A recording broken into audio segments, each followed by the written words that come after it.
बिस्मिल्लाहिर्रहमानिर्रहीम अस्सलाम वालेकुम दोस्तों, उम्मीद लरम तاسو به جوړ او خوشاله وي او ژوند په مزو په دوستانو پښتو مشهور ډانسر ټیک ټاک سٹار نجیبه فیض چې د روبا په نوم باندې مشهور و کار اکسیډنٹ کې هغه ډیث شوی دا واقعي څنګه دا تاسو دی واقعي باندې ځان خبرول غواړي موږ ویډیو ځان تر اخره پورې وګورئ او چې کوم ملګری موږ په چینل باندې نوی دي هغه د موږ چینل مخه ځان سره سبسکرایب کړئ ټلې نشان دی وای چې موږ راتلونکي معلوماتي ویډیو هغه ته په اسانه سم لاو شي دوستانو نجیبه فیض چې ټیک ټاک باندې ډیره زیاته مشهور و اسه ډانسر و ډیر مودې نه و خو ځوانه بخکره کیدا دوستانو دا هغه خزه دا چې کې پی کې سیمه دا دغه چې کوم نقصان ورسول دي موږ د تور سره چې نن سبا ټیک ټاک تر وتلې دي دوی آیډیل دا نجیبه فیاض دا او د پیسو د پر دوی ته ورکشاپ به کوله د فحاشي ټریننګ به وتا ورکول نعوذ بالله من ذلک چې دغه موږ کې پی کې او موږ د پښتو د غیرت هر یو چیز ته چې کوم نقصان دی رسول دي نن سبا دا چې تور سره تاسو ټیک ټاک باندې ګورئ دا ټوټل د نجیبه فیاض پیداوار دي د اچا پیداوار نه د نجیبه فیاض پیداوار او دا چې خبر ده بالکل بے بنیاد سوشل میډیا باندې دا وایرل شوی دی صرف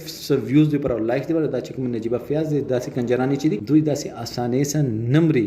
دغه به یو خپل ټیم خپل عذاب په دې دنیا کې تیرې ویلې چې دا چې کوم خزو ته کوم مشنانه سره زنا زیاتی وشولې دوی پسې دوی دي که دغه د سیمه کې د ټیک ټاک باندې د پښتنو ته خزو ته غلط لارې نه وي خوندلې کیدا چې د ډېرې دښمنۍ چې دي دوی بنو